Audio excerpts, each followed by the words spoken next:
l'intelligence artificielle serait pas intelligente. Là, j'avoue que ça m'a perdu. Est-ce que tu peux nous expliquer ça?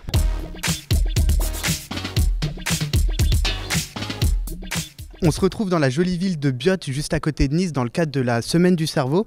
Et j'ai la chance d'être accompagné de Thierry Vieuxville, qui est chercheur spécialisé en intelligence artificielle. Et j'ai assisté à une conférence qui m'a totalement subjugué. J'ai appris des choses auxquelles je ne m'attendais pas forcément.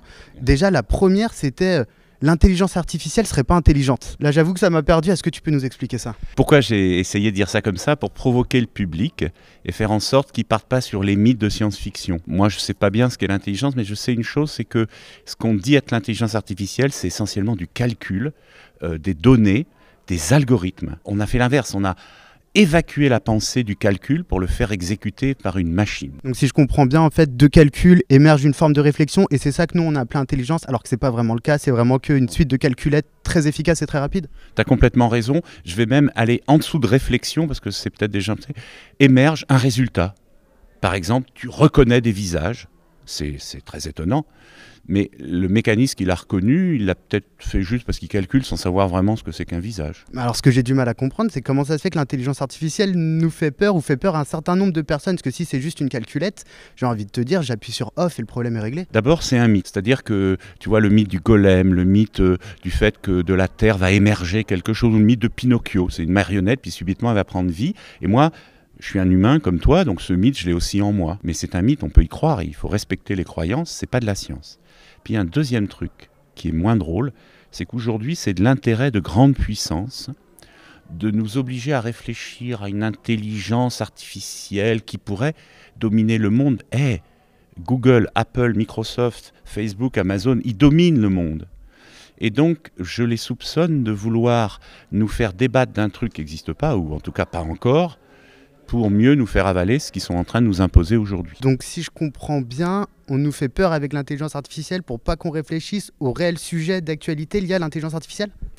Oui, c'est amusant. On nous fait discuter d'une intelligence artificielle mythique, globale, ils disent, forte aussi, pour ne pas nous faire réfléchir à ce qu'on fait aujourd'hui avec l'intelligence artificielle technique, algorithmique, qui, elle, est effectivement déjà là. Donc c'est toute la problématique liée à nos données sur Internet, sur les réseaux sociaux, sur Facebook, c'est tout ça?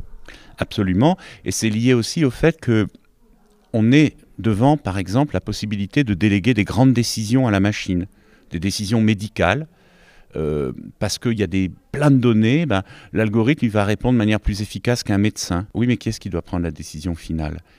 Et là, ce qui est vraiment intéressant, et je te remercie de ton compliment, c'est d'aider tous les scientifiques à expliquer comment ça marche, partager pour que collectivement on comprenne, que ce ne soit pas de la magie et qu'ensuite on fasse des vrais choix citoyens. Alors justement, on parlait de magie ou de pas magie. Quelle est la différence entre mon cerveau que je trouve excessivement magique et un ordinateur que je trouve un peu moins magique? C'est quoi la différence entre les deux? Tu as la soirée devant toi? Minimum. Déjà, j'aime beaucoup que tu aies dit « mon cerveau est plus magique que la machine ». Tu as raison, aujourd'hui en science, il est complètement clair que le 21e siècle sera probablement le siècle de l'avancée de recherche sur le cerveau.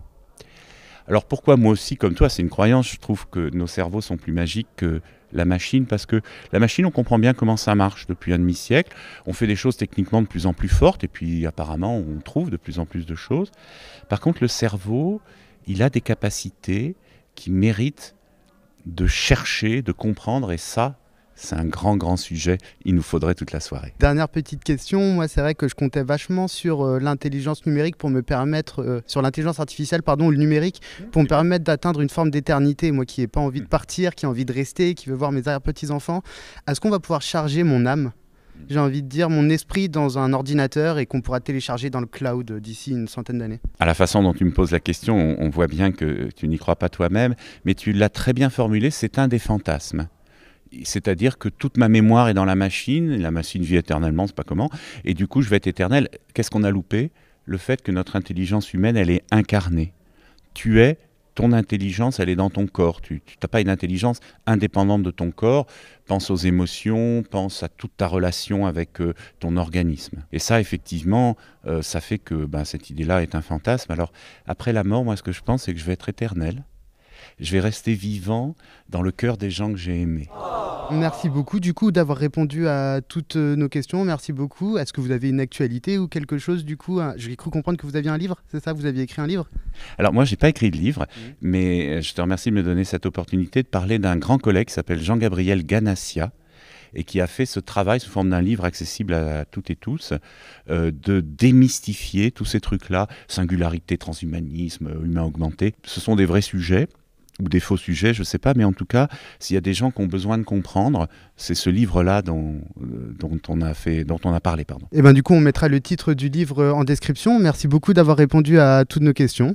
Et nous, on se retrouve très vite pour un nouvel événement lié à la Semaine du Cerveau du côté de la très jolie ville de Nice. À très vite.